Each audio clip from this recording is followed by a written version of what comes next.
this space is for us to be in sacred community together.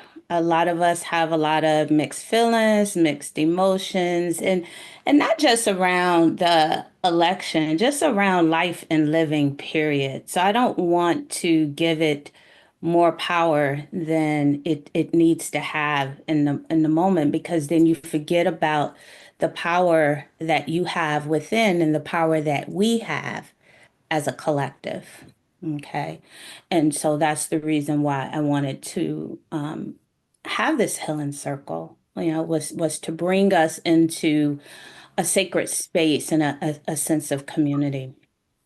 And so as people are still joining, I would say make sure you have pen and paper, um, because I'm also going to give you some methods, some tools, some techniques, some takeaways as we continue um, to process, to heal, to ground, and to empower. So let's not forget about that aspect of healing. Is the empowerment, is the resistance, and that's why I named this space reclaiming and reimagining resistance. And so, what does that look and feel like as we are continuing to move um, into this depth, into this space, into this journey that is calling all of us to do some really, really deep soul searching and really deep healing and really deep reclamation work. What does that look like? That it's not, that it doesn't have to be fearful, or it doesn't have to look like what we typically envision resistance to look like, this fight, this struggle. Like, that ain't happening. We don't have the capacity to fight in that way. And so I'm going to talk a lot about reimagining what resistance looks like. Okay. So I got a couple more people coming on. I'm going to give it one more minute and then we'll get started.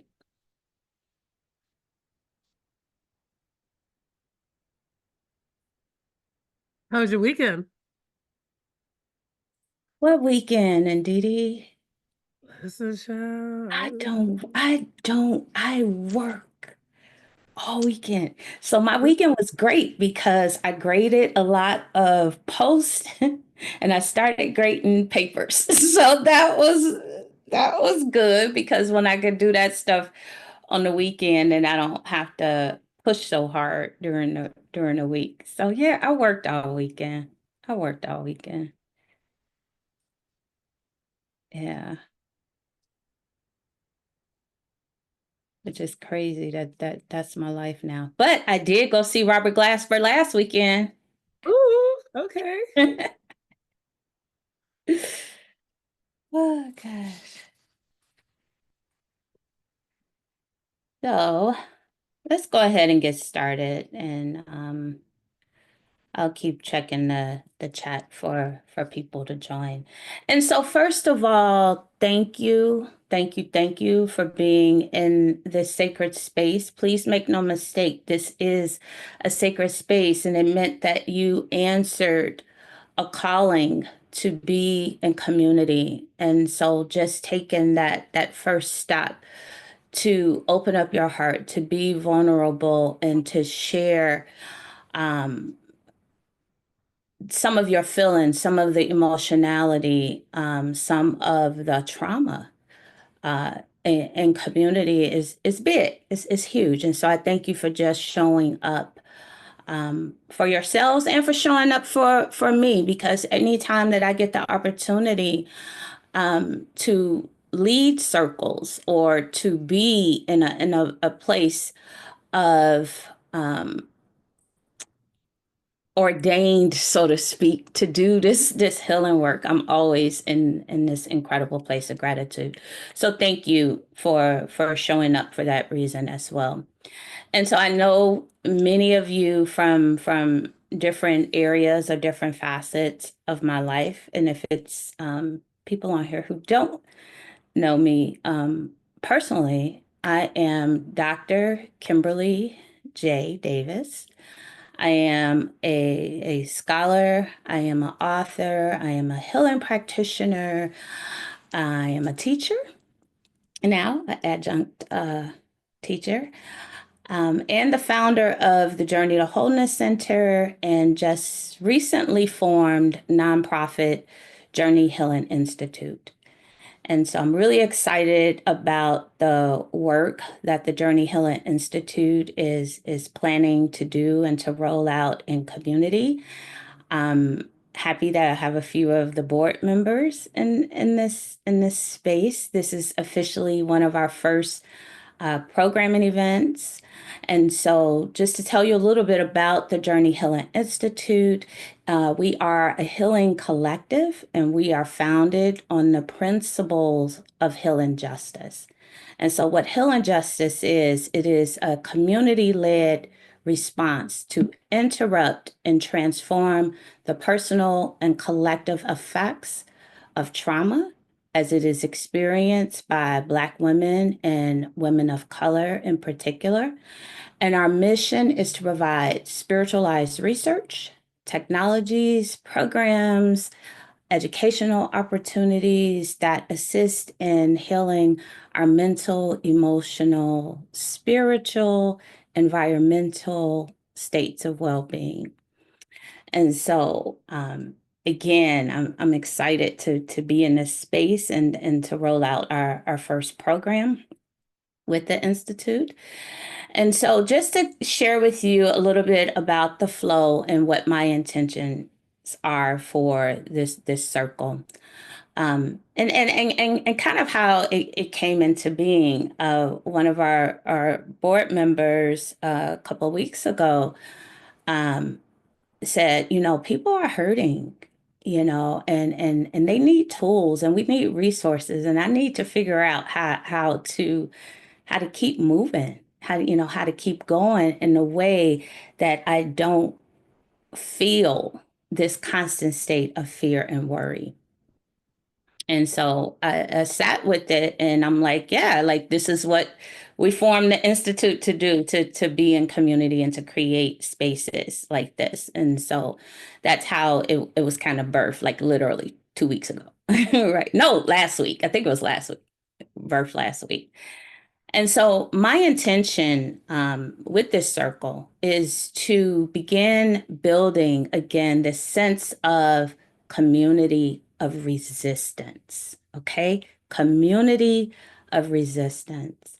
And for this healing circle in particular, it is to respond to the political harm and trauma that many of us have experienced as a result of this election season, very um, bipolar and polarizing at the same time election season.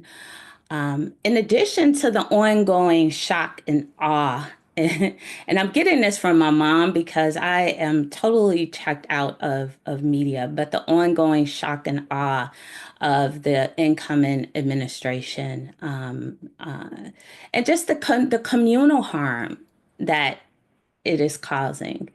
And so I'm a firm believer that communal harm must be addressed with communal healing because sometimes it is so difficult to be alone or find yourself in spaces where you are constantly thinking about the what ifs, thinking about the plan, thinking about the control, thinking about the lack thereof. It can become very, very isolating. It can become daunting. And so being able to release this kind of overwhelming stress and sorrow and fear, disappointment and grief that some of you may be holding in your body, again, as the result of just the whole election season and now post elections, as well as all of the changes and again transformations that are occurring in our personal lives outside of that. And so the one thing that this election season, I think, did bring about was a witnessing. Okay. And what we witnessed in our collective spaces and our collective communities, sometimes with our family, with children, with our parents, with coworkers, neighbors, partners, we witness people consciously choosing yet again white supremacist patriarchy, capitalism as the lay and the law of the land. And so we watched it. And so again, that brings up dissonance, not judgment. And that's the one thing I don't want us to get into this place of judging people's choices and decisions because people have their own choices and decisions. It's not about judgment.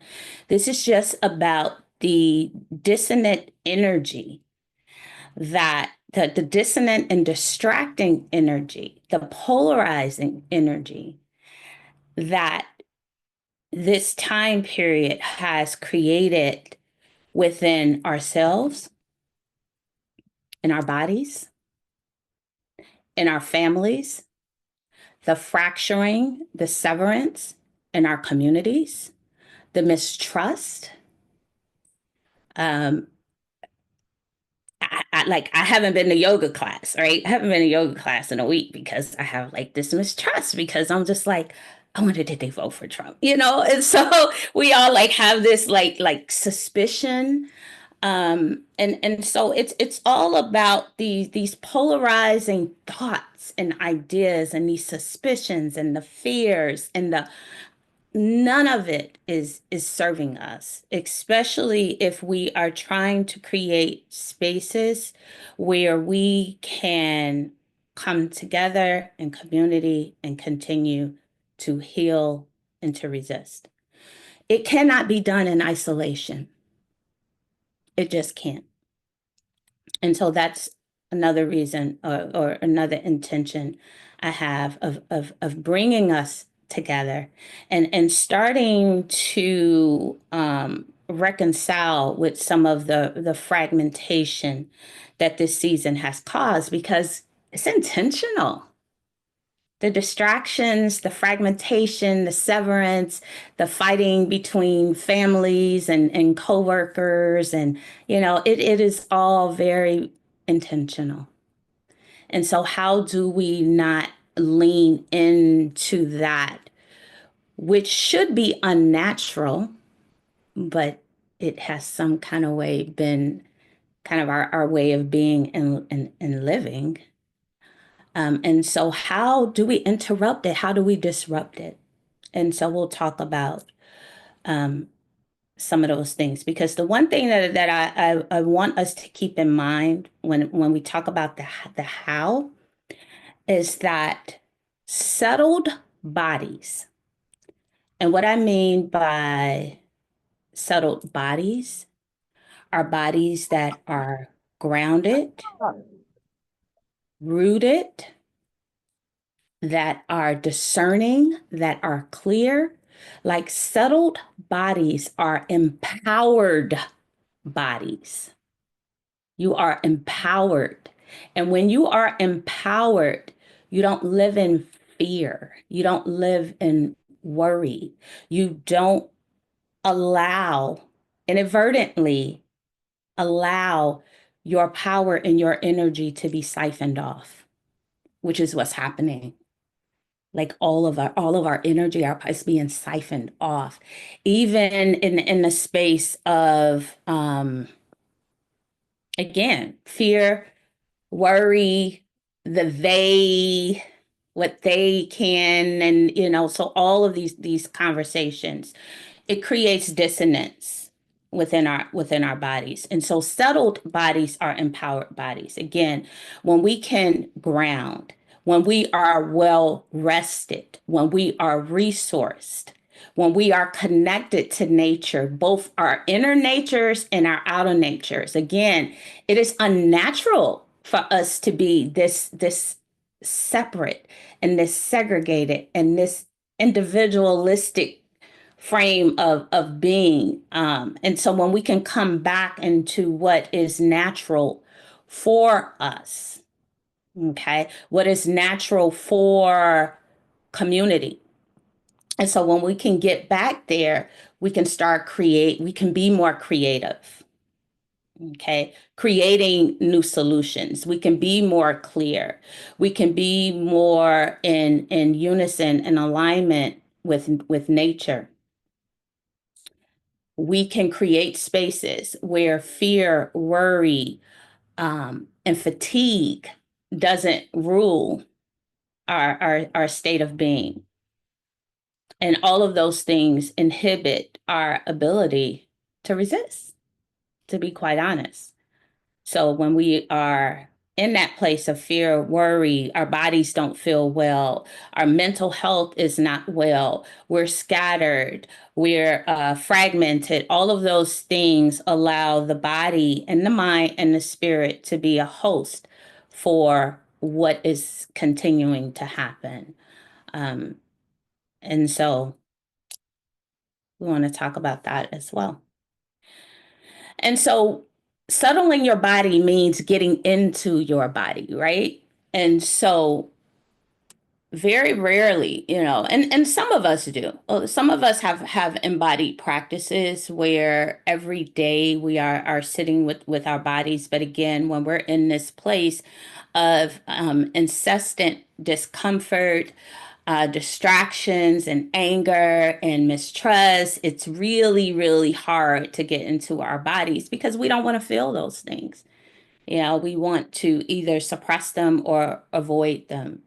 And so healing occurs when we are able to surrender to what is actually happening, not bypass it, not beat ourselves up from feeling any particular way, to allow yourself to feel whatever you feel it, and then let that shit go. And so grounding helps us do that. And so we're going to do a little bit of grounding in our circle. And then we're going to discuss some methods to reimagine resistance through restoration of our bodies and reclamation of our power. And lastly, I'm going to take you all on a guided and embodied guided journey to help you reclaim a sense of personal power. Because if you don't feel personally inspired or empowered, you're not going to be able to feel that way in community, and you're not going to be able to resist. Okay. And so those are some things that I just want to, just as kind of an intro, in terms of what we're going to do within the next 30 minutes or so.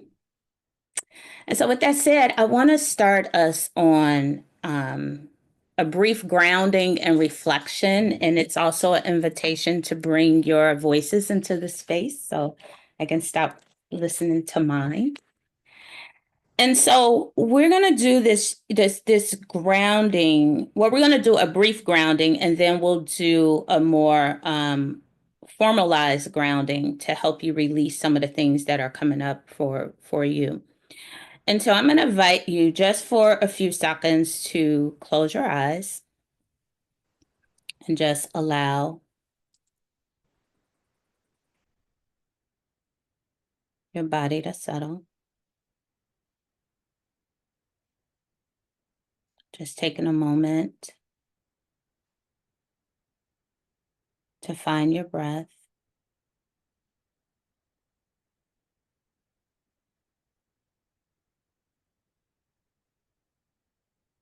Just follow the ebb and flow of your breath.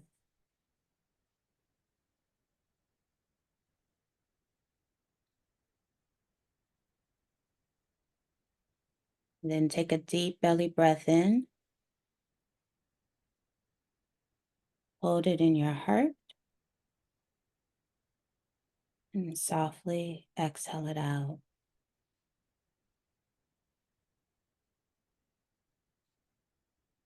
Another deep belly breath in.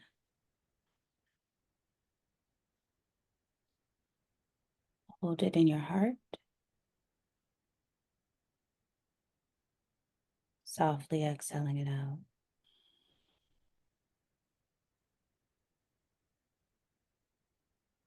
And one more deep belly breath in. Hold it in your heart. And now softly exhale it out.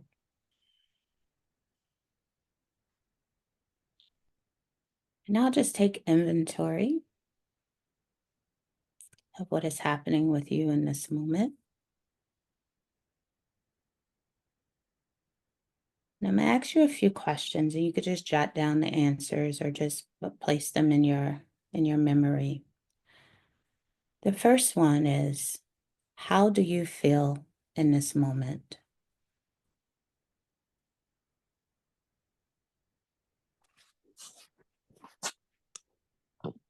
How do you feel?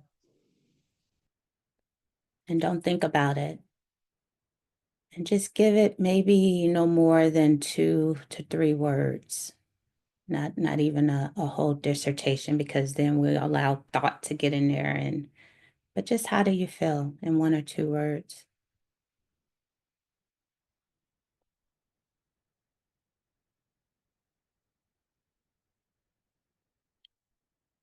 The second question, how did you feel after the election in the weeks following? Again, just 2, 3 words.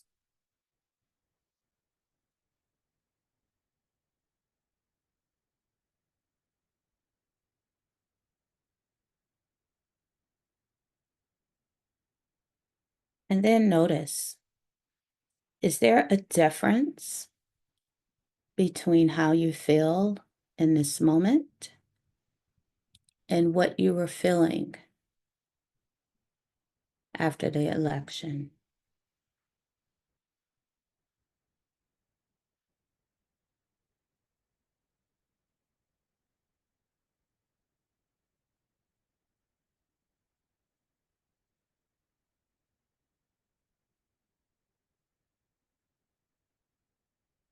Again, just 2, 3 words. Don't give it a lot of thought.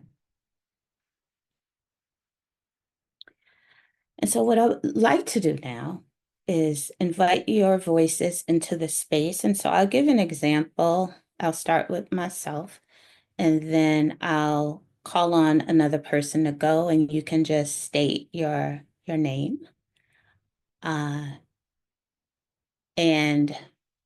your feelings. You know what? No, let's just baseline. If there's a difference in the way that you feel presently and what you felt then, if there is a difference, just name what that difference is. Okay, if that makes sense. Yep. Just name, because I want you to lean into the feeling of this moment as your baseline. Okay. So I'll give you an example. So how do I feel in this moment? I feel inspired. I feel inspired. How did I feel after the election and, immediately following? I felt betrayed. Betrayed. And so my baseline feeling is the one that I feel in this moment. And this moment is inspired. Okay. Now I'll explain why we're doing this in a minute. And I will turn it over to Ellen.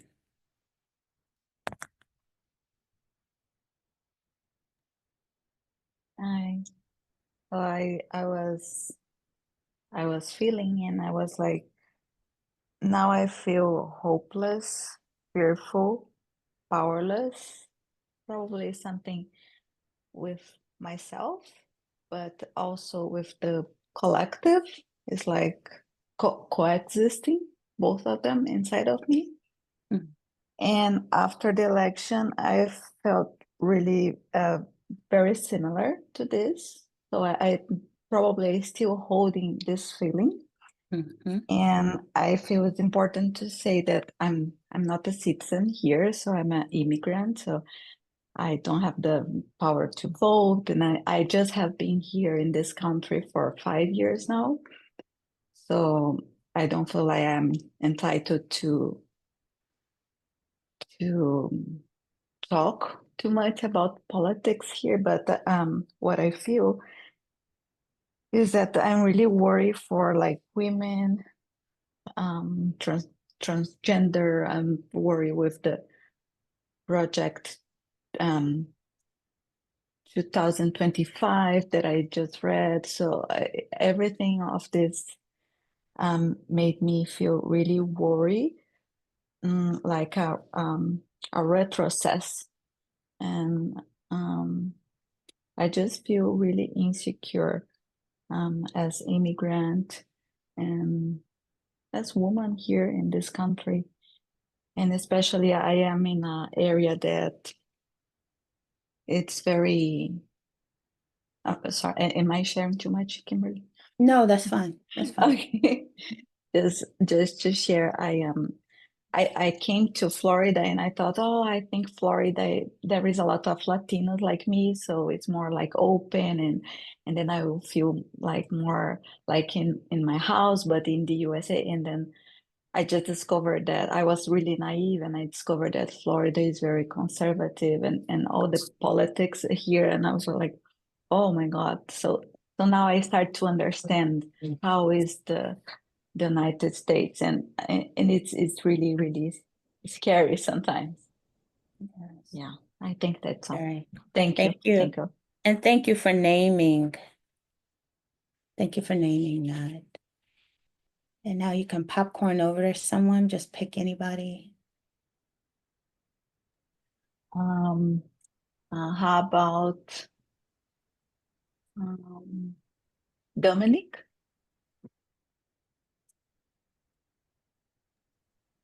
Hi everybody. I'm Dominique. Um, how do I feel in this moment? A little scattered. Um, I also feel protected. And I'm bothered. Right now. After the election, I wasn't surprised. Um, yeah, that's all I'll say. Thank you. All right, send it over. Okay, I'll hand it over to Jen. Knew it. I'm Jen, and how do I feel now?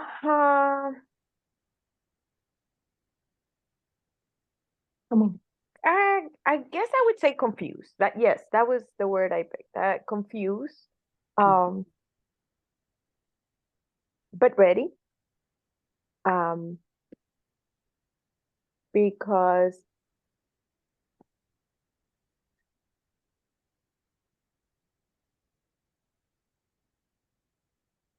like Dominique, I wasn't surprised with the election results. Based on this country's history, I knew that we were as a community going to allow allow for hate to continue to win. And so it was discouraging because I think there was that little bit of hope, right? Like when you go out there and vote and state what you feel is the right thing to do. That I think he went for to divide us, and it was shown, right? Like how divided we are in and how we feel, right? And how, as women, how we stand still in this country, right? Because that's what the country voted for, right? Mm,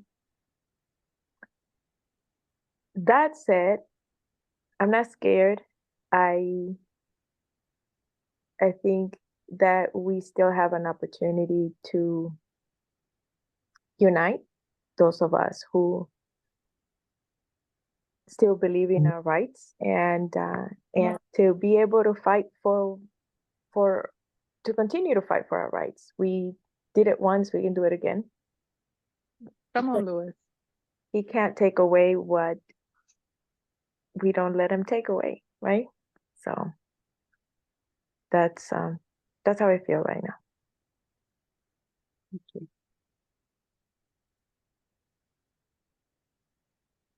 And I just want to welcome Nikita into this space. We did a really quick breath to determine what we were feeling in this moment. And we're just talking about in 2 to 3 words what we're feeling in this moment and what we felt right after the election, and if there's a gap between the two. Welcome. And so, Jen, who do you want to pass it to? I'll say Bev.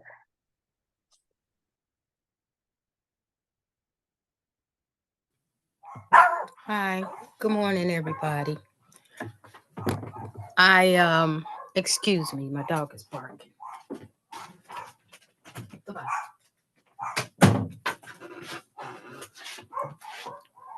Sorry.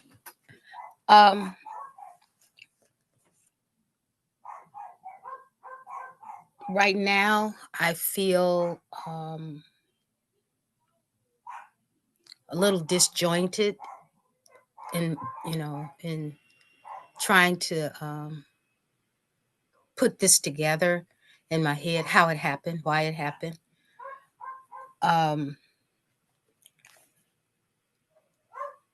And right now, I'm just unsure about what the future holds for us. I mean, we can't control it totally, but as far as our government and taxes and all of that kind of stuff, those things, I'm just unsure about. I don't nothing has shown me that I can be confident in knowing that we won't have a World War III in the morning, So after the election, the first thing I felt, I was down. I was kind of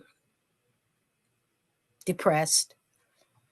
But in the back of my mind, I knew it was a long shot. And as Black people, we're used to taking long shots or being part of a long shot deal. So, but I still was hopeful. And I wasn't really surprised. But I was hoping for a miracle, that somebody had some votes hidden in the closet over there in the janitor's closet or something, and they would pull them out and, everything would be grand. But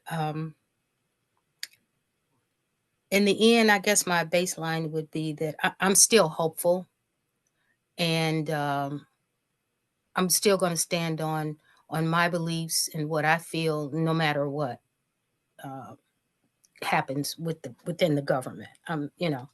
If it's in my control, I'm going to just be like, okay, that's the way it is right now. That's what they say. So I'm going to pivot if I need to pivot and go back and rethink it again, because the government controls a big part of our lives, but I don't think they control us individually or personally unless you let them. Mm-hmm. So right now, I hate to say that it doesn't matter because it does matter, but I can't let myself get hung up on that. Yeah. So Thank you. that's where I am. Bev, you want to pass it off? Jody.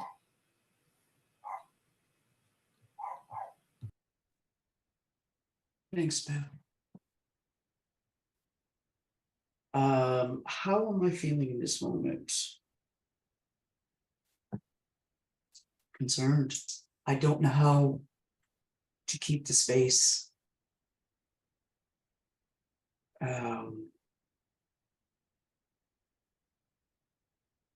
For kindness, for tenderness, for love. I'm full of rage.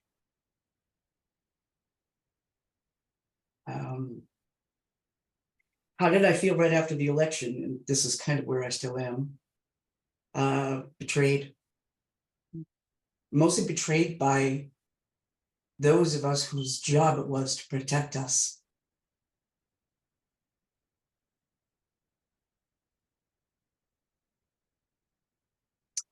And right now I'm concerned that I don't know if I can find my way back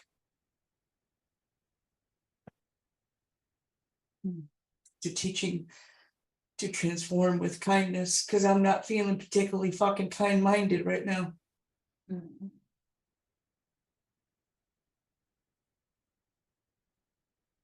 And yeah, that's where I am. Thank you. Thank you. We're gonna go with Kira.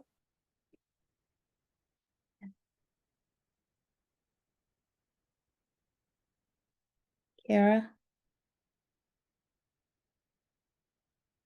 Kara, are you here? Okay, she might be off line. Okay, hello. I'm Oh, sorry. there you are.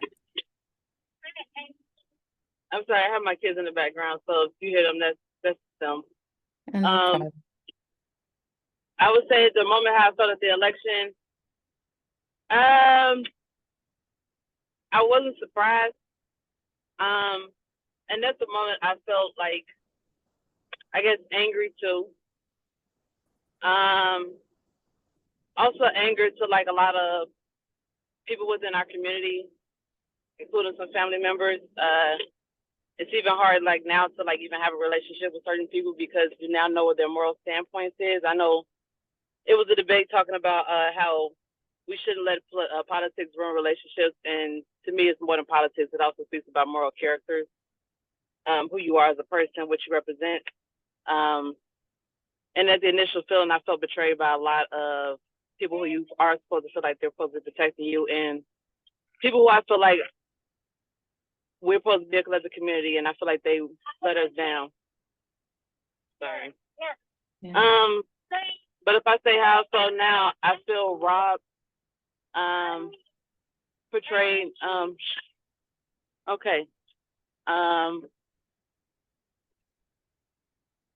And I feel like now it's just kind of moving forward. And how do you process moving forward? Because it's like a level of defeat. I don't feel like we can trust anything or anything that's going on in the government.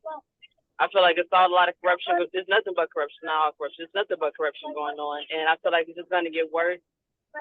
And I feel like we just have to prepare for the future, that I don't feel like we are in control of anything anymore. I feel like that our votes don't matter. I feel like our voice doesn't matter. I feel like we don't have any rights anymore. And I feel like it's just going to it's bad now, and it's just going to get increasingly worse. And we just have to prepare for it. But yeah, and I'll go to my cousin Keisha. Hey, Keisha.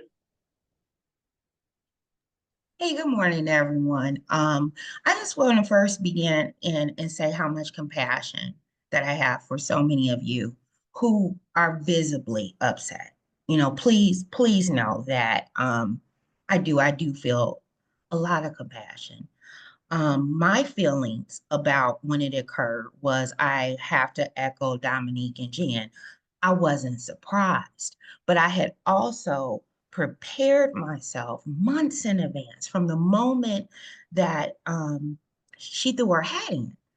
I saw the reactions of people. I was actually out in public and I said, wow, okay, get ready, use your tools. Like Dr. Kimberly would say, use your tools. This is the time. So I began to prepare myself for the worst and knowing how I would feel regardless. So this was months in advance. I mean, in the summer, and because you can feel the tension building the closer we got to it. And I said, okay, wow, what can you do? Because you know the nature of this. What can you do for yourself? And it was a lot of preparation and being observant of my situation, but trying to approach it from neutrality. Now, is it difficult? Yes, but trying to be an observer of what was going on so that it wouldn't change me, so that I could help other people who were going to have a very difficult time with it. And I literally freed up the space for it. And I put myself almost like in a bubble so that I could prepare. So when it happened, I could feel compassion, but I could also see the beauty of the other part. The beauty was all of these people who turned out who wanted to change in this country. All of the people who were in unison and saying these things are wrong. Let's dismantle this. And they were together. It was beautiful. And Miss Harris, she was so brave. Let's talk about that, the bravery of that woman who was thrust into this situation. And she moved crowds. And people were moved and they showed up. And I really think it's for a bigger purpose. So I feel stimulated because what is her bigger purpose? How many women did she get involved? I heard women say, I never voted before, but I'm voting. So I feel stimulated, I feel courageous, and I have space to help others who maybe don't feel that way. Yeah, Ashe. Thank you. Who do you want to pass it to? Indeed. Good morning, everyone. Okay, so hey Ravia, hey Nikita. Okay, how do I feel now, and how did I feel? The words I wrote down was okay. In this moment, I feel okay because I'm in space with folks and we're working through this. But really, I would say I'm deciding to be perseverant. They're not gonna stop me. You know what I'm saying? So it is what it is. We're gonna have to figure it the freak out because I'm here. Now I might try to make a run on Canada or something like that, but I'm still gonna be here. Okay. So that's one. And then I also feel kind of ambivalent, just ambivalent, like the fuck, like honestly, to be honest with you. Okay. And then I would say, how did I feel?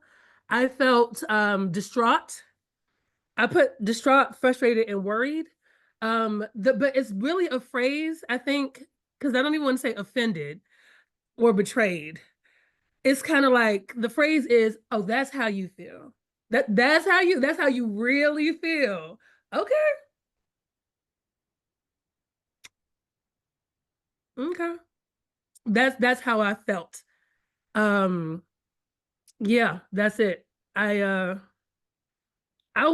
think I was really, people keep saying I wasn't shocked and stuff like that. Like, I feel like if you have a certain amount of hope, the thing about even with campaigns is that in order to really be in them, you have to really believe that they can win, right? That's the only way you can actually win. You can't win a campaign thinking that you're not really going to win, right? So I was hopeful.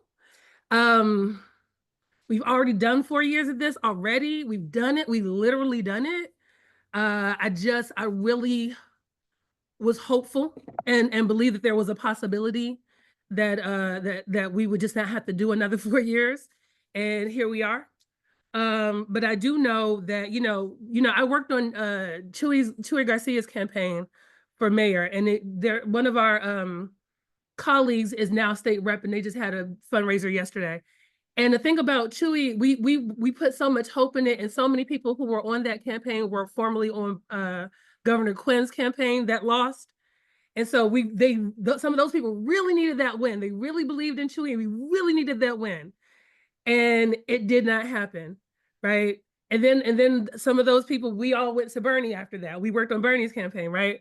And that didn't win, right? But what I will say about Chewy is that, but now he's a congressman, right? And so, like, you know what I'm saying? Like, now he's doing bigger things, right? And so, or a representative, I'm sorry. And so now he's doing so it didn't work in that capacity, but now he's doing something that's, you know, in a capacity, and he's still like making impact in the community.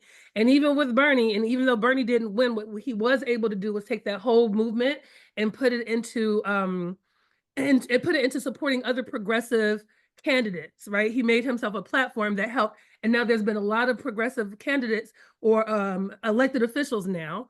And so it's really helped the movements in a wide ranging. And so I know that this is a setback and hopefully a setup for something better.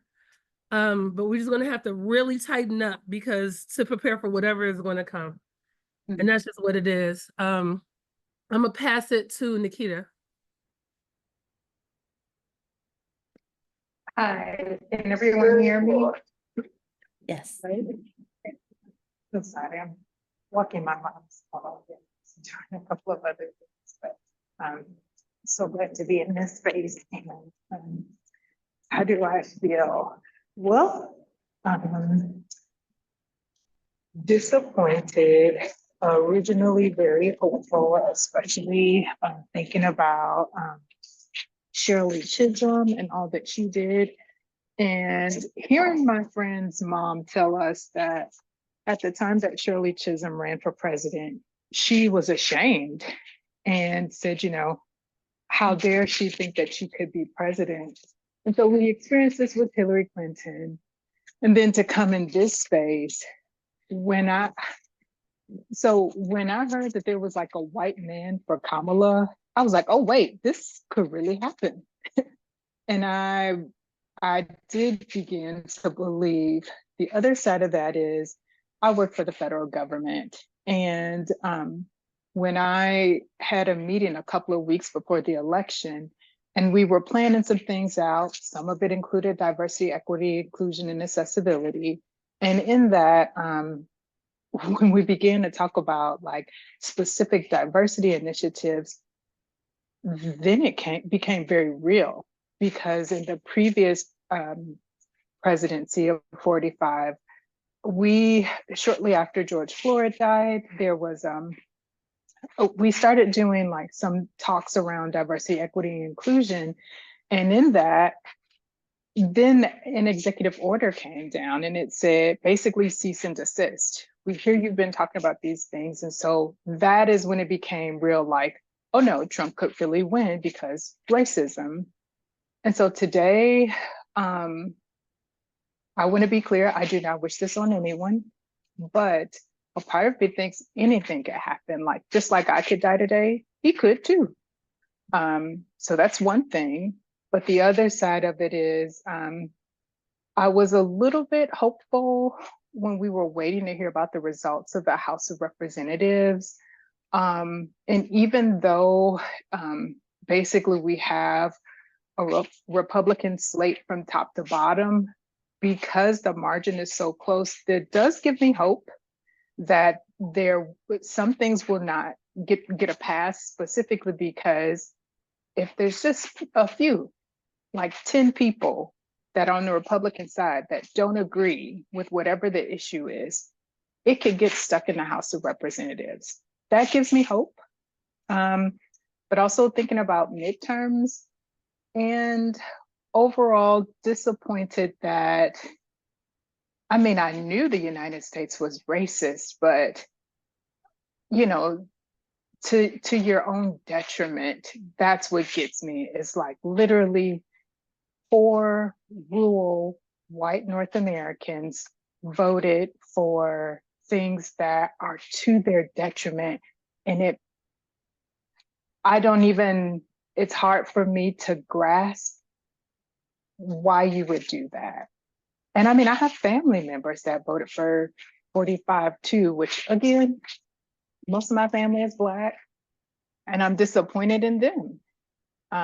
Because the rhetoric that I heard was like, well, we're thinking about the business person, but like, yeah, but you're a small business owner. Like the Small Business Administration is doing stuff now that you can benefit from. Like, have you checked them out? So anyways, I'm just ever prayerful. And the other side of it is, let's just see what happens. I think it's going to be a lot of chaos. And I'm really concerned about specifically the immigration issue because I listened to a story on NPR, and at first glance, it's like, ha, you can't, there's no way you can send people back to their countries. Like, it's too many. How could that happen? But no, there legitimately is a plan in place. And like, what countries are they going to start with? Well, Haiti and Guatemala. Why? Because those countries have the most lenient policies in accepting undocumented migrants back into their country. And so that makes me sad too, because we know specifically Haitians and a lot of Latin Americans were attacked during this campaign. So I'm concerned about that. And to hear that, I can't remember the person's name, but someone that is going to be basically in charge of like fossil fuels, we're just going backwards. So ever prayerful. That's me.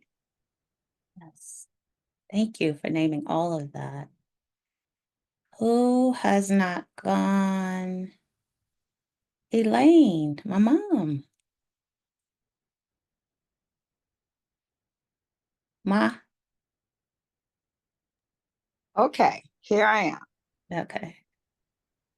I've been listening to everyone, and I'm in sympathy with those who are feeling betrayed and are full of rage. The night of the election, when I realized that Kamala Harris was not going to win, I was in a panic. I didn't know what to do because I really believed that she could win. I really believed that there were more people that were good than those who were full of hate and rage. And to see hate and rage win was a blow. It was a blow to my psyche. I just couldn't believe it. In my heart, I know there are more good people than those who are not. I don't mean, and in fact, I'm using the wrong terms. There are more people who look at a positive way of life than those who are ruled by hatred and fear. So to see hatred and fear win was overwhelming. And then I know, being a woman of color, we're going to be most impacted by this. And now it's all red. You've got the House, the Senate, the presidency, and then you've got the Supreme Court giving him total immunity. But you know what happens? When evil has free reign, it ends up destroying itself. He will destroy himself with corruption. I mean, they have a free reign, and there's no telling what's going to happen to this country. But I am 74 years old. I've lived through good times. I've lived through bad times. I'm going to lock it down, click, click, and I'm going to get through this. And my family will get through this. So in the end, we'll survive. And maybe those people who voted for him will regret what they've done and see that they went the wrong way, because this is going to negatively impact us all. So I don't know who to pass it on to. What was your word of feeling now? Where? Oh, well, how I feel now? Yes. I know you don't like this word, Kim, but I'm in survival mode. That's where I am. I'm locking it down, and I'm making sure that my family is safe. That's all I care about. that we get through these next 4 years intact.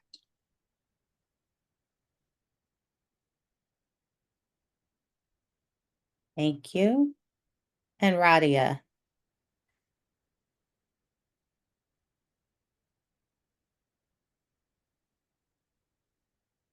Welcome to the space. So Radia Yeah. she's at work, so she may or may not be able to Okay. off mute. Okay. Mm-hmm. All right. So thank you all for sharing. You don't even realize, or you may now realize how therapeutic that is, and just speaking your truth, speaking your feeling out loud, saying out loud how you're feeling. The reason why I wanted us to drop down and feel what we were feeling in the present moment and feel what we were feeling at the election is to be clear that sometimes feelings based upon the work that we're doing can be used as energy and power to transmute and to create something different. Some of you still feel the exact same way that you felt 2 weeks ago, 3 weeks ago, and that's okay.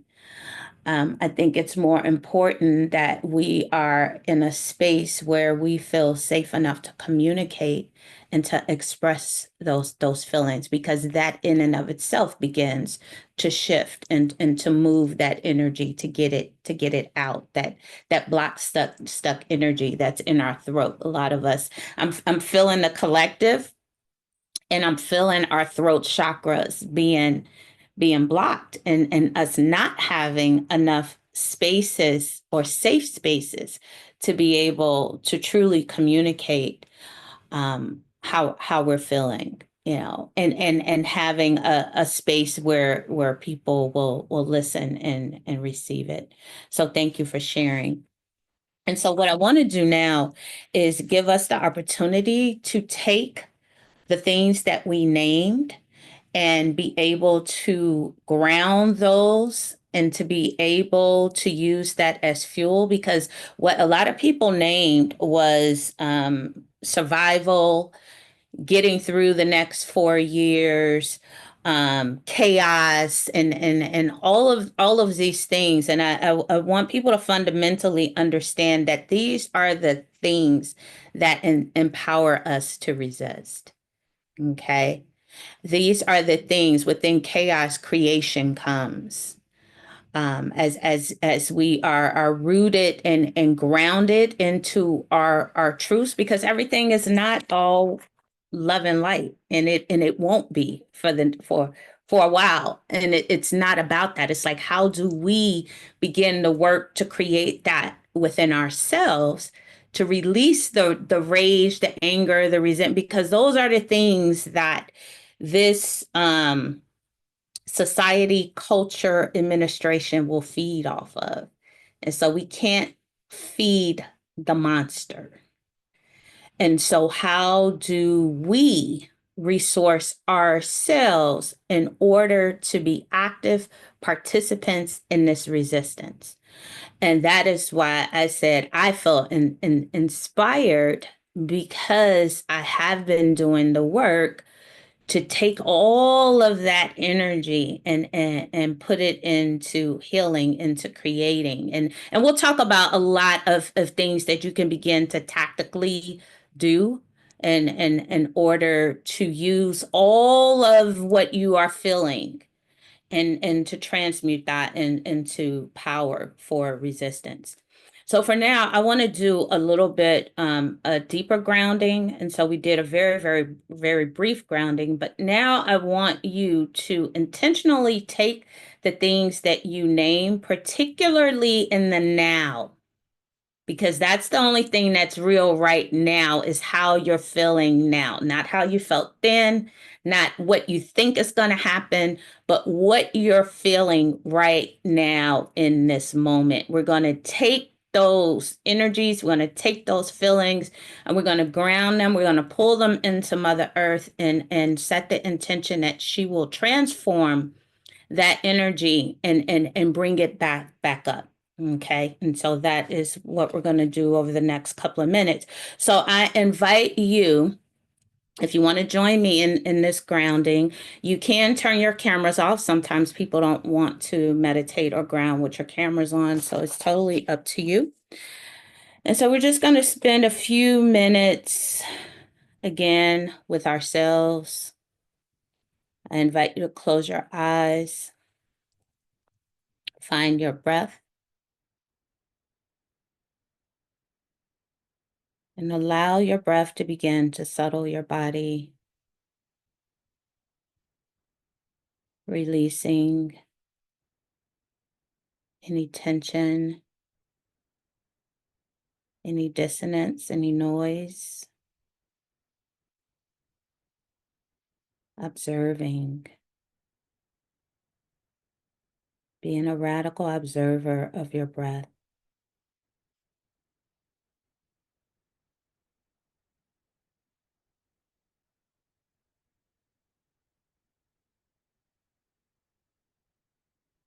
Now take a deep belly breath in, hold it in your heart,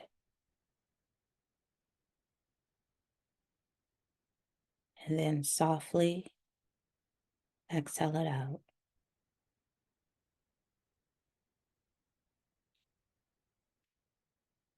Another deep belly breath in,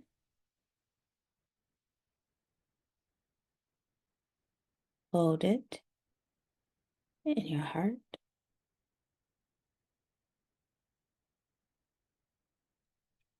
and then softly exhaling it out.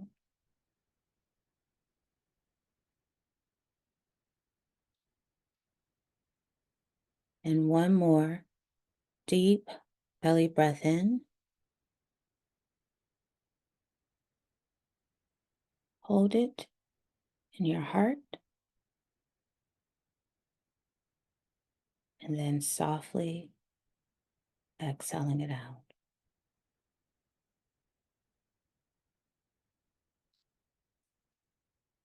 And now visualize a silver cord coming from your lower back, going through your legs and out the bottoms of your feet. Follow this cord as it makes its descent into Mother Earth.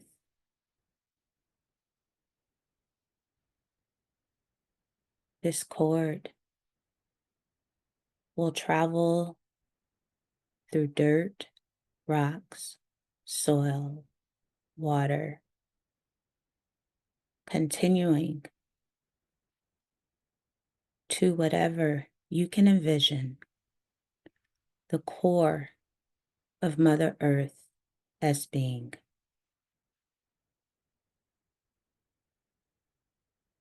Once you have reached the core, take a moment to notice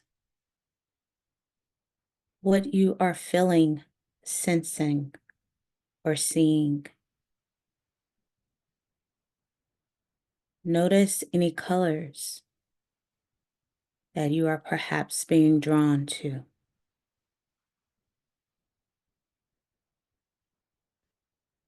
For as you are here, Mother Earth is holding you, grounding you, and readying herself to absorb those denser energies, to morph and transmute them into life-affirming creation energy.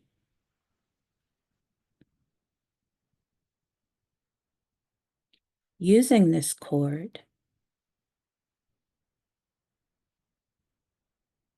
begin to release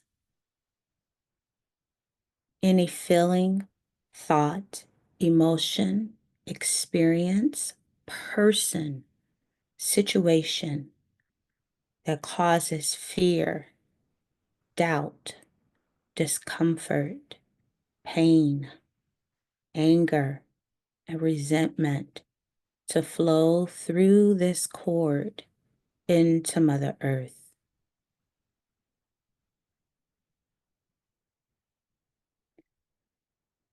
As you begin to release,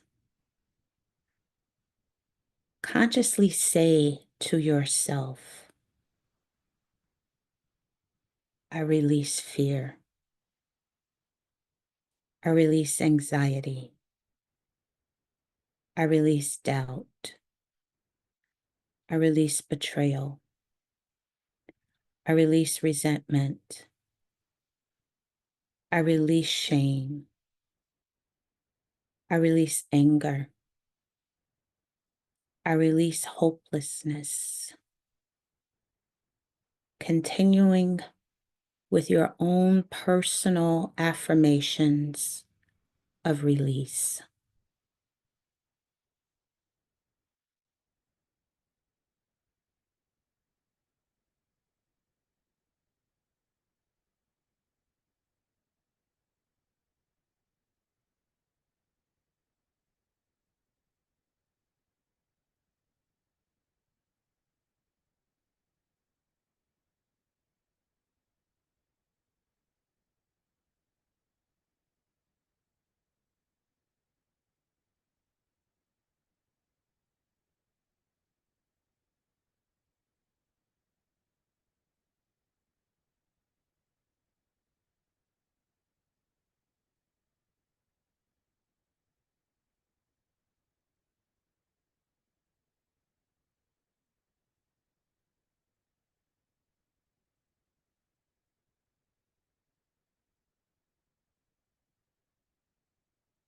Once you feel you are complete,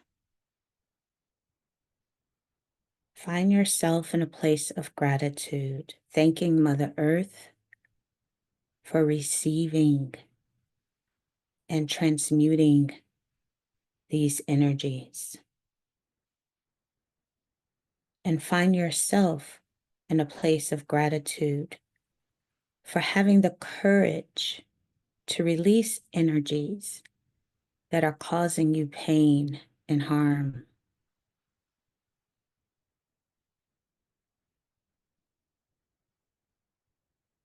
And now begin to follow that silver cord again as it makes its way back up from Mother Earth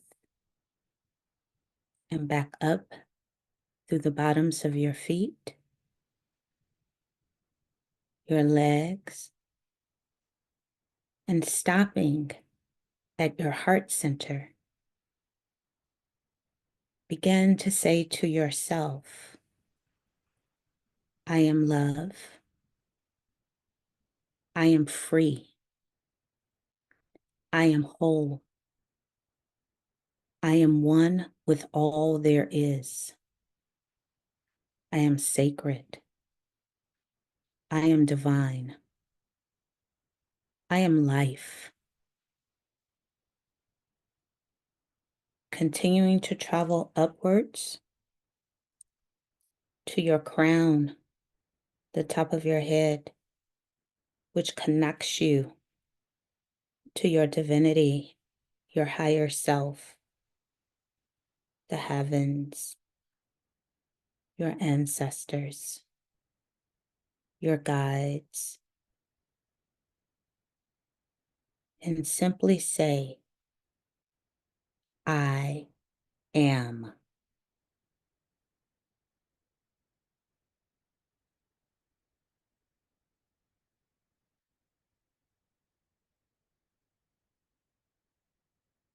Now take 3 full breaths.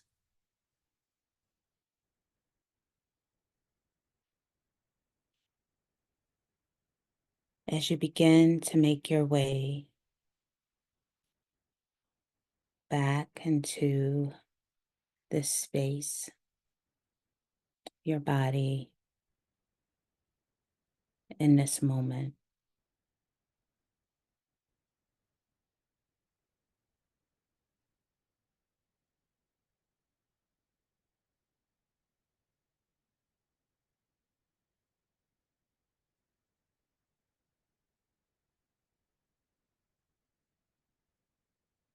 If anything came up for you and you want to jot some things down, please feel free to do so.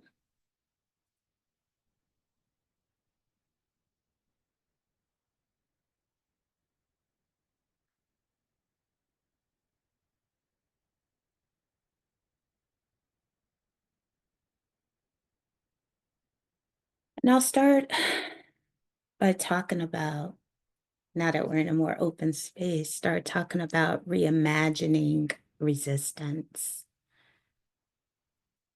Because that grounding, what you just did there, is a powerful, powerful tool of resistance, creating spaciousness in your body to release those energies that are causing harm, that are causing harm, that are causing disconnection, that are causing heart palpitations, sleepless nights, fear, incessant fear about what's going to happen tomorrow or next year or over the next 4 years or over. Instead of giving yourself the freedom today in this moment. And I think Nakia said that tomorrow's not promised to nobody. And so all we have is this moment. And what are we choosing? How are we choosing to spend this moment?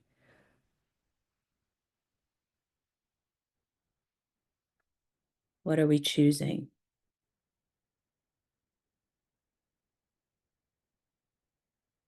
What are we allowing? Are we allowing the powers that be, whoever the powers that be, are we allowing them free reign to siphon our life force?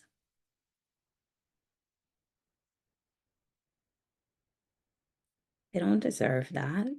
They don't deserve your life force. They don't deserve your smile. They don't deserve your peace. They don't deserve your prosperity. And so what are you choosing in this moment? Not worrying about the next moment, but in this moment. And whenever you find yourself worrying about the next moment, how do you bring yourself back to this moment? Because that's all that's real. That's all that's real. And if you're in this moment and you're feeling grief and you're feeling harm and you're feeling confusion, use your tools.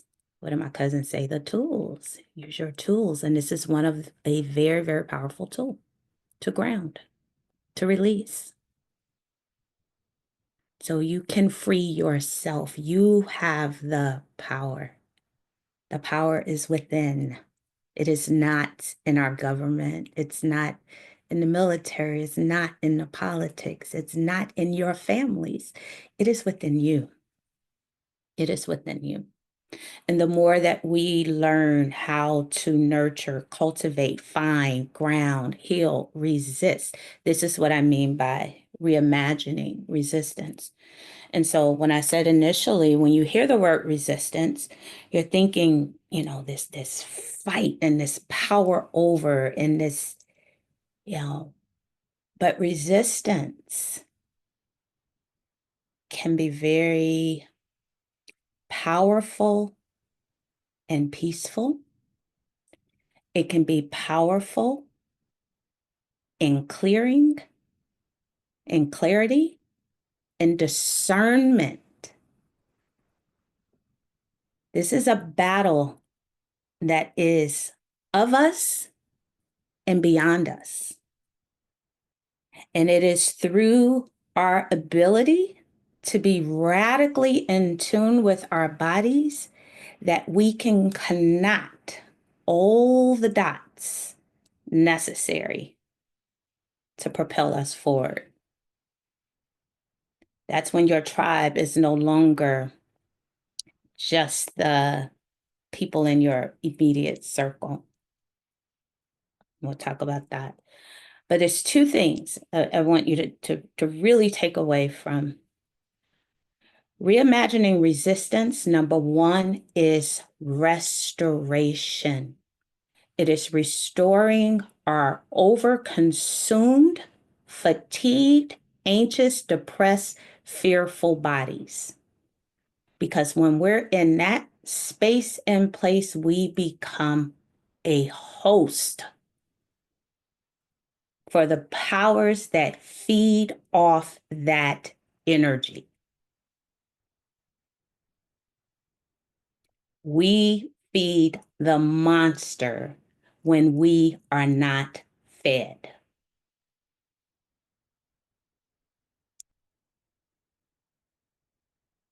You cannot be fatigued, foggy, and fragmented and still resist.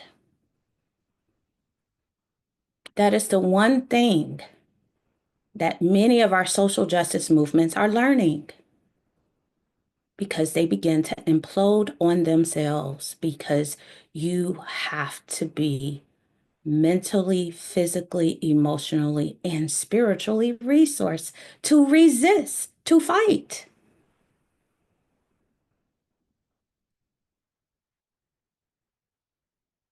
Rest, sleep. Rest and sleep is your resistance.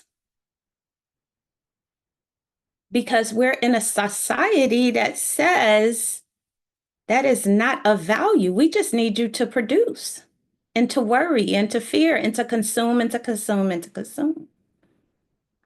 When you are able to rest, when you are able to sleep, you become intertwined and interconnected to your ancestors through your dreams, through your spirit. You become rejuvenated. You get messages, you get clarity, you get discernment. We're in spiritual warfare, but we have to be well in our spirits in order to fight it. So sleep.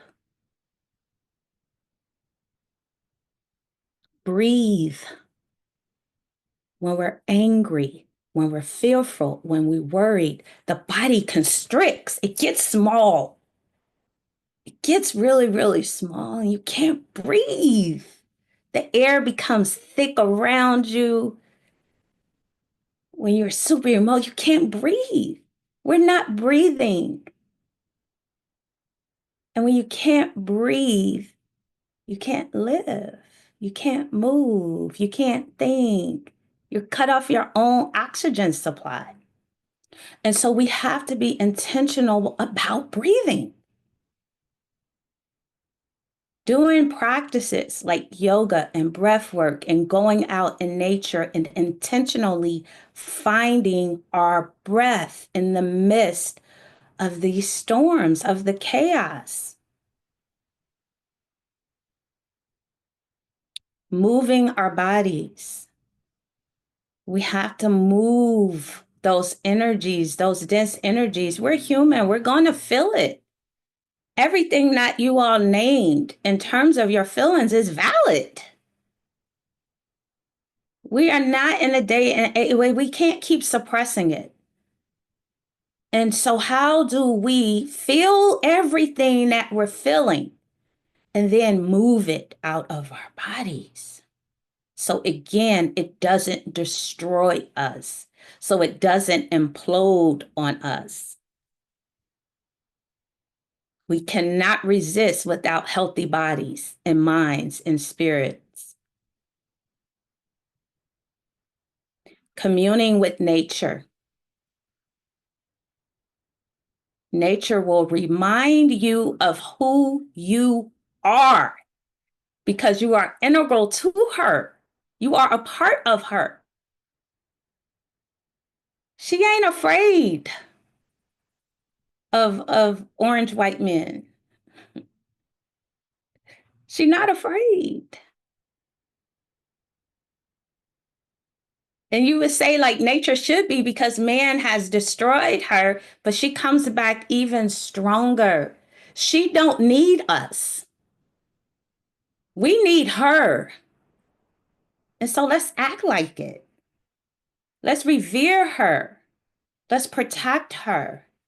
Let's connect with her, the wisdom of nature, the reverence of nature, the reverence of water.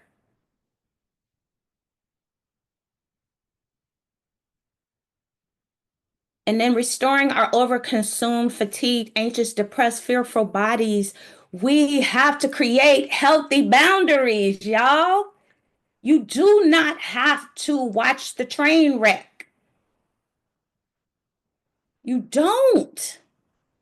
You get to choose what comes into your energetic field, into your energetic space. That's part of your resistance. So when we create healthy boundaries, that includes the news, it includes social media, it includes negative people, it includes those family members that just want to spew anger and hatred and resentment and just talk about the same shit over and over and over, and we listen to it. And we try to rationalize and we try to make sense. Can you believe that they still talk about, do you know what they finna do now? Do you know what, please. This is what they feed off of, right? Is our disconnection, is our fragmentation, is the voices in our head that says worry, worry, worry, fear, fear, fear, chaos, like on repeat. And there's a balance because I'm not saying bypass. I'm not saying, okay, the potentiality isn't there for this shit to happen. Anything could happen. The potentiality of everything is there. Now, what does that have to do with me? What does that have to do with my walk? Why am I here on this planet? What am I here to feel, experience, grow, learn, evolve? We become super distracted with everybody else's agenda and everybody else's plan for us. And so create those boundaries. Stay in your lane and create those boundaries, especially when it comes to polarized conversations and any and everything that is causing you harm. Like the whole martyr, that shit is overrated. You don't need to be a martyr because martyrs can't resist. We fighting the resistance, right? Like they gone. So while you still here, we need you. And we need you healthy. And we need you healed. And we need you clear. And we need you empowered. And we need you connected to spirit. And we need you connected to nature. We don't need you to sacrifice your life.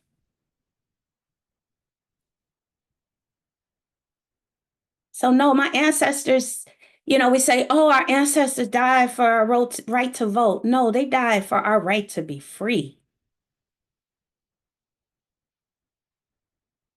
At one time, they thought voting was symbolic of freedom, but we have come to learn that it's not, nor has it ever been. So that's not enough. And so now it's time for us to pass on their baton and heal and be free, live free, think free. Your currency must be your peace. That's your currency. That's your value. And that's what you can pass on to the next generation, because this fight is just not going to stop with us. And it's not going to end in 4 years. We're disillusioned if we believe that, you know. It's ongoing, it's generational. It has been generational, it'll continue to be generational. And so we got to stop passing on the fear and the survival mentality.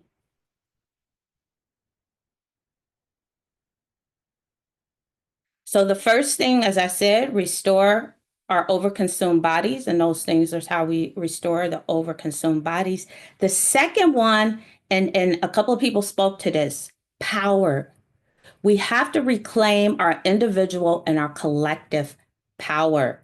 It is an illusion that you don't have power to resist what's happening or what's going to happen. You have already lost the battle if you're saying they got the power. They could do anything. I don't know what's going to happen. I don't know. We've already lost. You have to believe and ground into your inherent power and the power that we have in community. Number one, economic. What won the election? White supremacist capitalism won the election. And Black folks are the number one consumers. So we have power in our economics. Use it. We can't sit here and buy up everything, make everybody rich, and then be like, I wonder why capitalism won.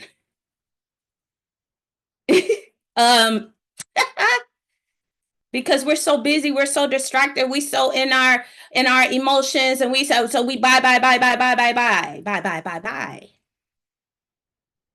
Our economic power is a thing. And it don't take a movement, although that would be nice. It would be so nice if we can come together as a collective and have a movement just to not spend money on the powers that be and on big business and consumer. That's another thing. One of the biggest business is big pharma. So when you ain't well, they making money off you not being well. When you're depressed and sad and anxiety, they make even more money. And so that's why being well is an act of resistance.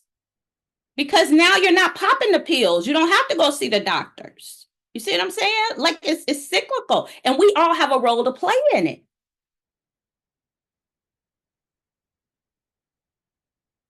So stop feeding the monster. We feed capitalism and wonder why capitalism won. Stop feeding it. With our nickels and dimes, it adds up. And it keeps us in a place of oppression. We have economic power. Now more so than ever. Yes, let's use that as an act of resistance.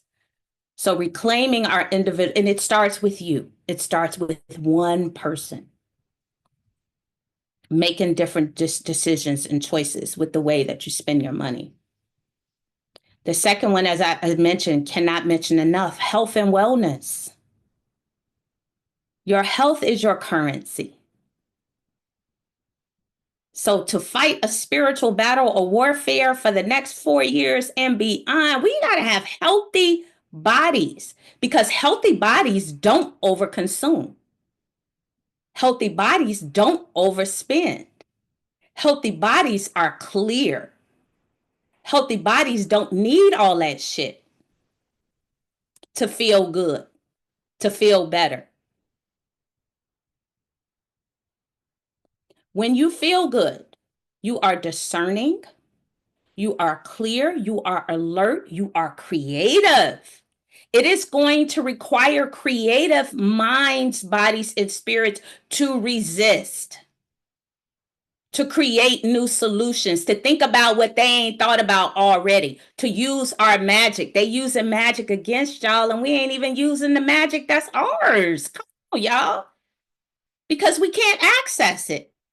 because we too tired, we fatigued, we emotional, we spending, we distracted, we watching the news, we watching social media, we're not using our magic to resist.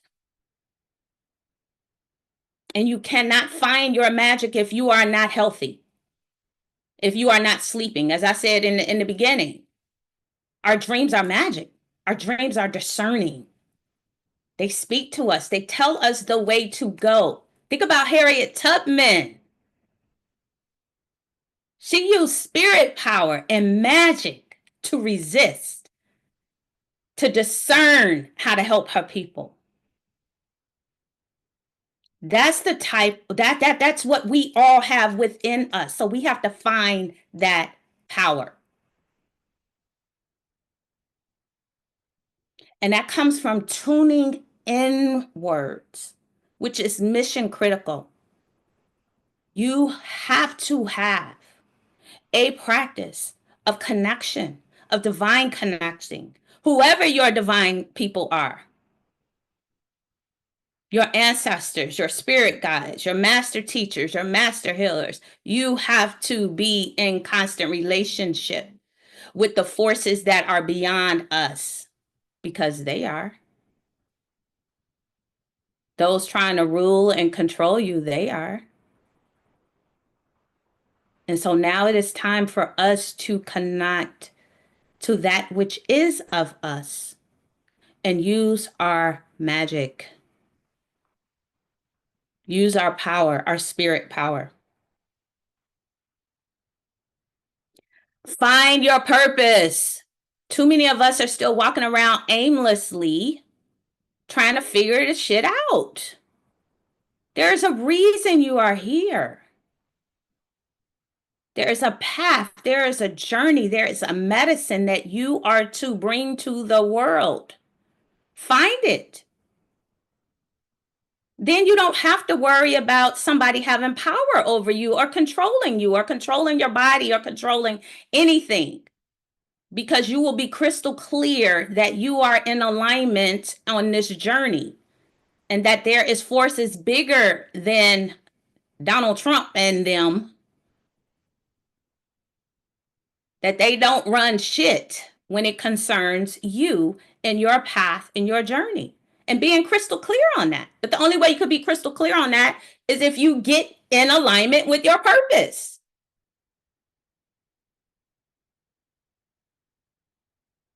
There is power and presence, as I explained. The reason why I wanted us to drop down into the present moment. There's power and presence. Stay present.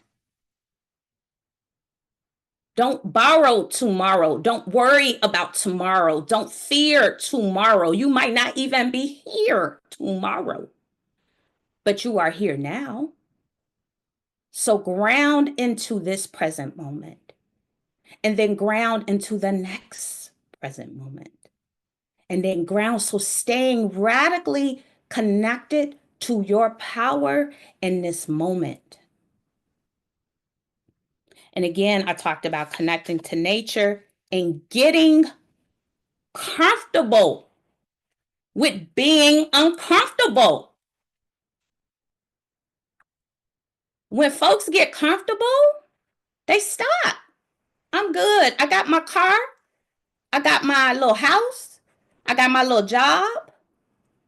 So it's time for us to be uncomfortable, because in that uncomfortability is where we do the work to resist. And everybody is up in arms because it's finna get really, really uncomfortable. Okay, now do your work.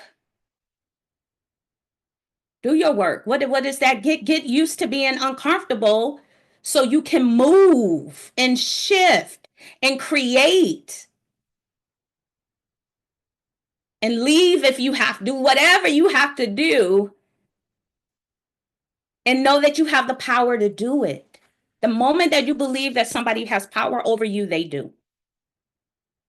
The moment that you create your life as a subordinate, that's what you'll be. Connect again to the forces that are beyond you and within you. Connect to the divine mothers of creation.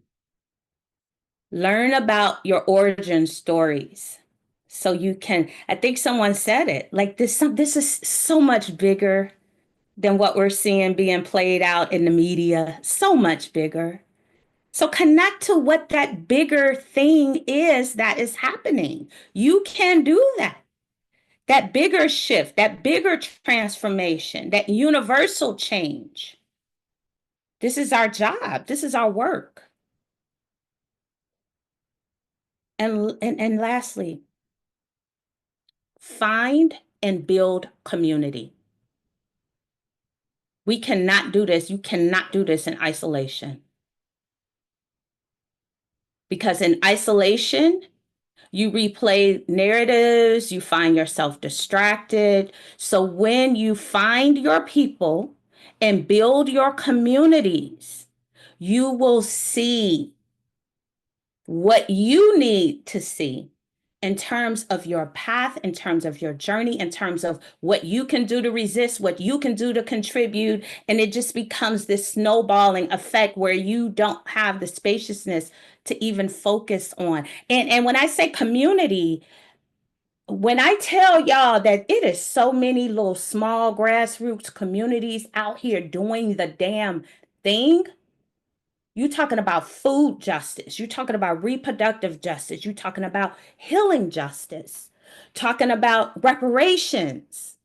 Talking about, and not the reparations that people are espousing on social media. I'm talking about the people who are in the nitty gritty doing reparations across the globe. All of these efforts are going on, and they're very niche. They're clandestine. If you hear about it in the media, it's already going to be dismantled.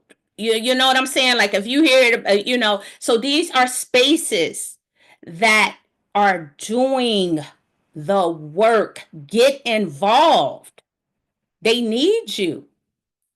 And so sitting behind a TV watching CNN constantly, pontificate about all the plans that the new administration has, when people are on the ground that have even bigger plans, because it doesn't take the loud demonstrative stuff.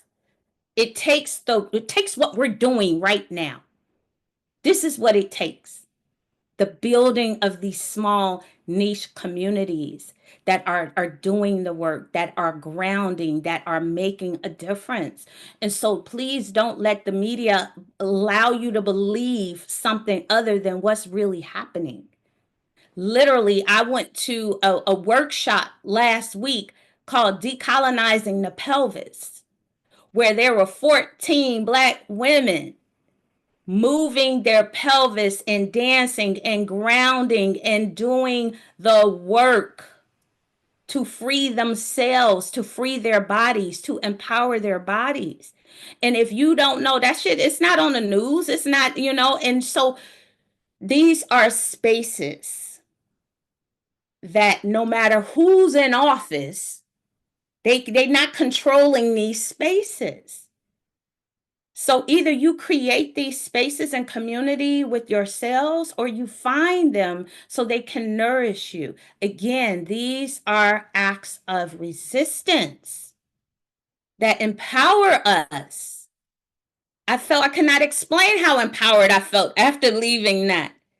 I tell you what, I wasn't thinking about the political landscape and what's going to happen tomorrow and if they're going to do this and that. I don't care. Because this experience, that present moment experience, was my medicine.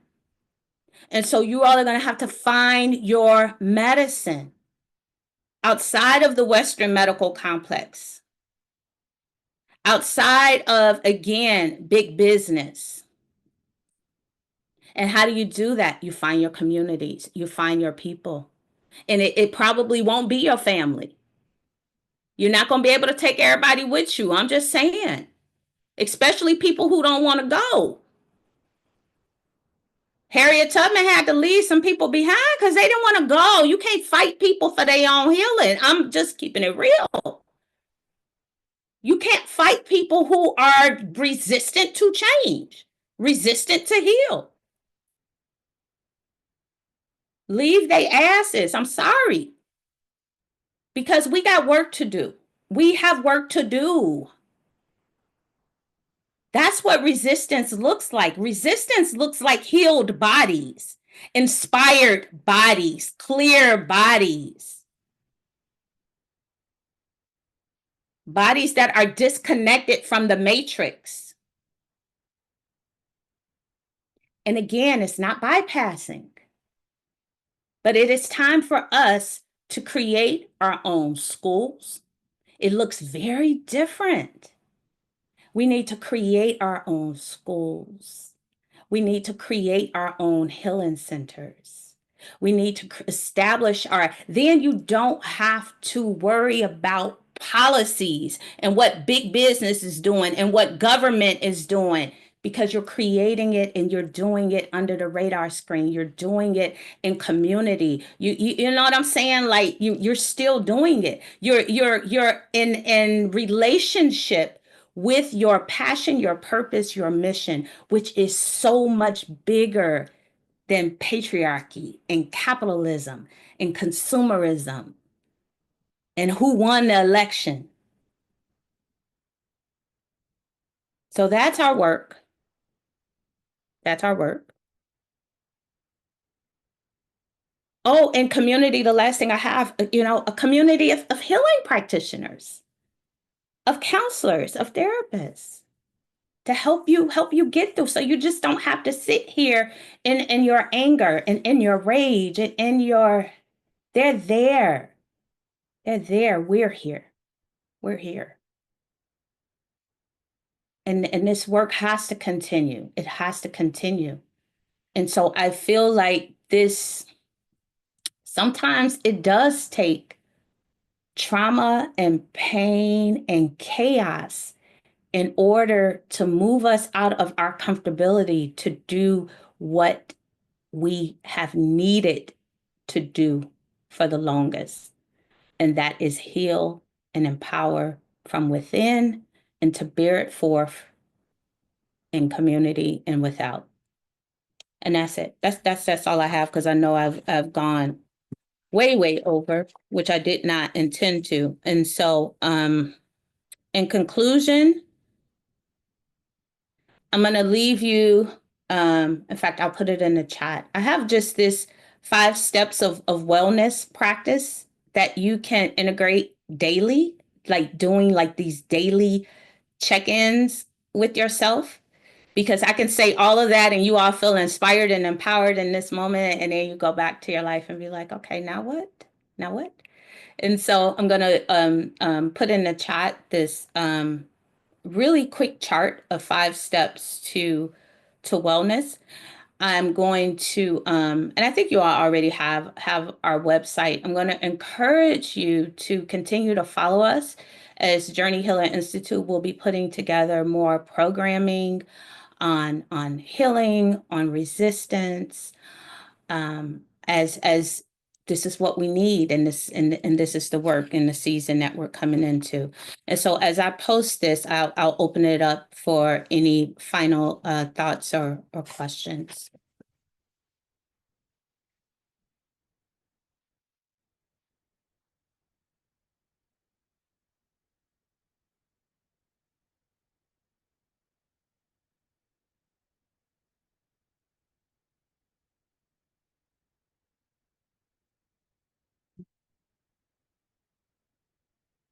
Can you attach documents in here? I thought you could. You can. If you in the chat, if you pick the 3rd icon from the left, it's like a file. Oh, file. Yep, I see it. Thank you. Mm-hmm. And then there's a question in the chat. Okay. Right, so let me post this really fast. Yes. Okay. How do we find these grassroots groups? Ah, good question. So I have a list of a few, and quite a few of them is in this book. It's called Healing Justice Lineages. I'll put it's hard to see it here. So I'll put the title and stuff. This book lists a lot of incredible healing justice movements.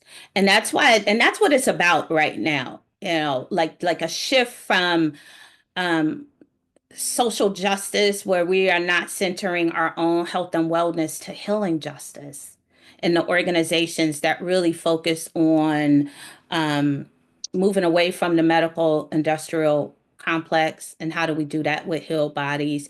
What does reimagining resistance look like from a healed body holistic perspective, from connecting to our spirits, our guides, to connecting to that which is bigger in us, mastering our spirit power. And so this book talks a lot about organizations, grassroots organizations that are doing some of that work for people to get involved with. So I'm gonna put that in the chat. Helen Justice Lineage. This is by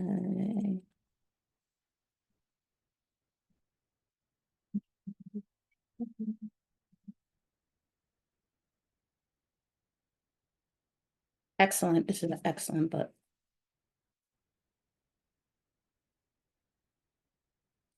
Any other thoughts, comments, questions? I hope this was helpful for you all. I also have, you know what I'm going to put in the link too, is I have a lot of embodied guided journeys that focus on the intentionality of what it is that you may need in the moment. Like I have journeys around grief. I have journeys around, again, similar to what we did in terms of releasing denser energies. I have embodied guided journeys around opening up your heart center, your heart chakra. I have embodied guided journeys around finding your soul medicine. I have embodied guided journeys around doing some shadow work, looking at what's in the shadows and how to bring that forth as medicine. And so I'll put a link to that, and they're recorded journeys, because that way you don't have to read. You can just follow it. I'm going to put a link to that because that might be really helpful for people during this time period as well. Kim, I do have a comment more so. Yes. So no, I wanted to thank you again for opening up this space, and because not I don't know if I've mentioned this to you, but I'm part of a non-for-profit organization that helps children, immigrant children who cross the border without an adult and are in the system right now. And the organization is trying to help find families that will provide a temporary home to these kids. And I was disappointed to hear within that group all of the people that were happy that Trump won. And so what I really wanted to say is, like, and this is an organization that helps immigrant children, right? And so I was very disappointed, and I was a little hesitant in joining this circle today because I thought, I didn't want to be in a circle where I had to stay quiet about my opinion, because it was going to be about the same thing, right? So it was very refreshing to see how many people out there feel the way that I feel about this, that it's it's a long journey ahead. It's true. We have to, for now, focus on staying healthy and being balanced and centered and finding love within. Because I suspect this circle is going to turn into something else. We eventually are going to, this will hopefully be a movement, and I would love to be part of, by the way. So Absolutely. Absolutely. just wanted to say that. One of collective care, collective sincere care, not performative. It's a lot of performative spaces going on right now, which will continue. And again, being healthy, being grounded, you get to be discerning. You get to be clear on where your energy, where to put your energy. You know, and you get to quiet the voices around you and still do the work that you were put here to do. You know, and calling people out. That's okay too, y'all. Like, keep it real. Calling people out on their stuff and feeling empowered to do so. That sure makes a lot of friends. Oh, Yep. yeah. We ain't here to create friends. We're here to shift these narratives Heard. and help those who need it, you know.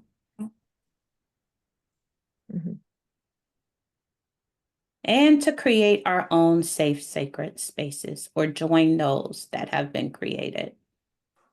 Yeah. In that space, what I have found interesting is how it, and by the way, everybody in that space will be affected by everything that he will be doing, right? And negatively, not in a positive way.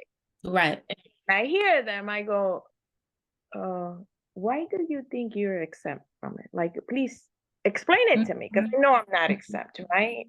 You know, the only thing that and I said, and I can vote. I am able to vote, and I voted for what my choice was going to be, and I was disappointed, but at the same time, I know that this is going to affect me negatively. I mean, the what he did during his last term, we still haven't been able to reverse. We're still living in it. So, yeah. Anyway. And again, that is the result of disembodied, disconnected, spiritually bankrupt folk. You know?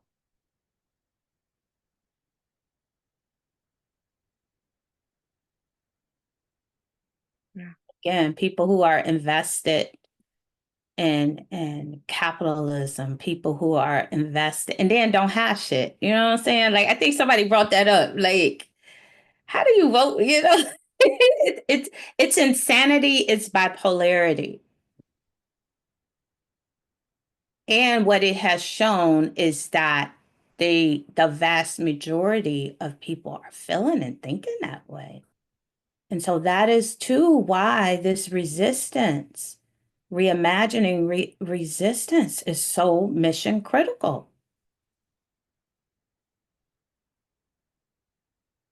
That we heal. This is craziness. You know what I'm saying? It's crazy business, like the young folks say. It's crazy business. Like, it's craziness. It's the work of it's not being grounded. It's not being mindful. It's not really being connected to source, not connected to self, not connected to nature. How can you be connected to nature and you continue to abuse her? Or to vote for policies that abuse her, you know? So it's just that's where we're at. That's where we're at.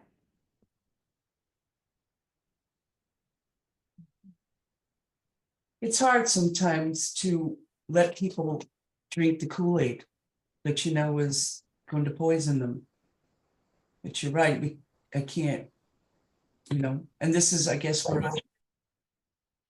you know, when I had said I was concerned, I don't know right at this moment, I don't know how to hold that space. Do you know what I mean? Almost compassion for them losing their way, but that I can't make them heal. I can't bring them.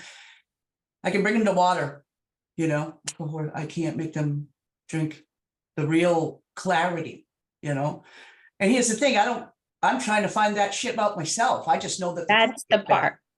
Yep. That's You the know? part. That's the part. We have to do it first for ourselves. We have to this is a time where we need to put on our oxygen mask. Yeah. And take as much time as you feel you need in order to ground and reset and resource yourself so you can be a better asset in community. That brings me to a quote. I didn't share it. Where I thought I printed it out, but maybe I didn't. From Bell Hooks. Here it is. Black women have not focused sufficiently on our need for contemplative spaces. We are often too busy to find time for solitude. And yet it is in the stillness that we also learn how to be with ourselves in a spirit of acceptance and peace. Then when we re-enter community, we are able to extend this acceptance to others. And so this is a time now for us to find the peace, find the silence, to reflect, to connect, to nourish our bodies, our minds, our spirits, because that's our power. So we can fight this resistance, right? Right? So we can get out here and build community in a way that's not harmful. So we can get out here and do the work that needs to be done. And everybody's work is different. I can't tell you what your lane is or your work or your...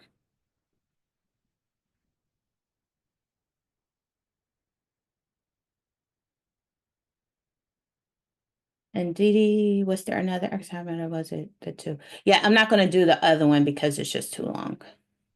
It's just too long. And so I did send a link to the mindfulness library, and you can find it there. I was going to do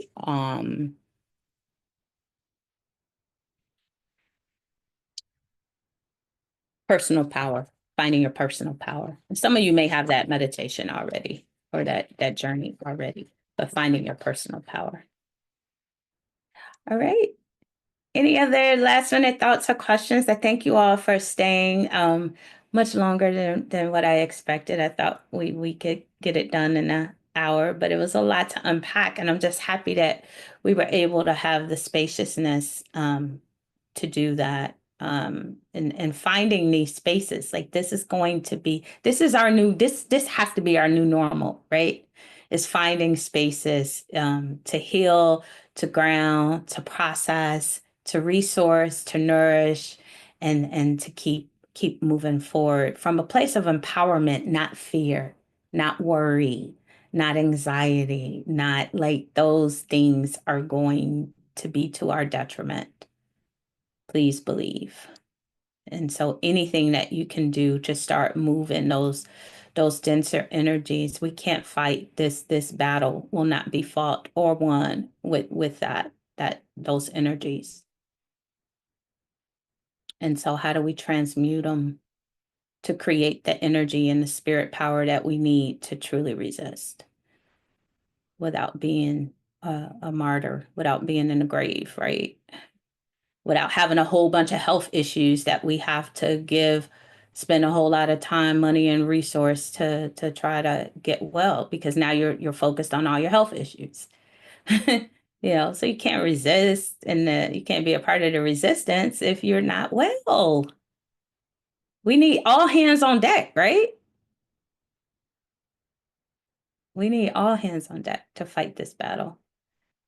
But we have to be healthy. We have to be resourced, right?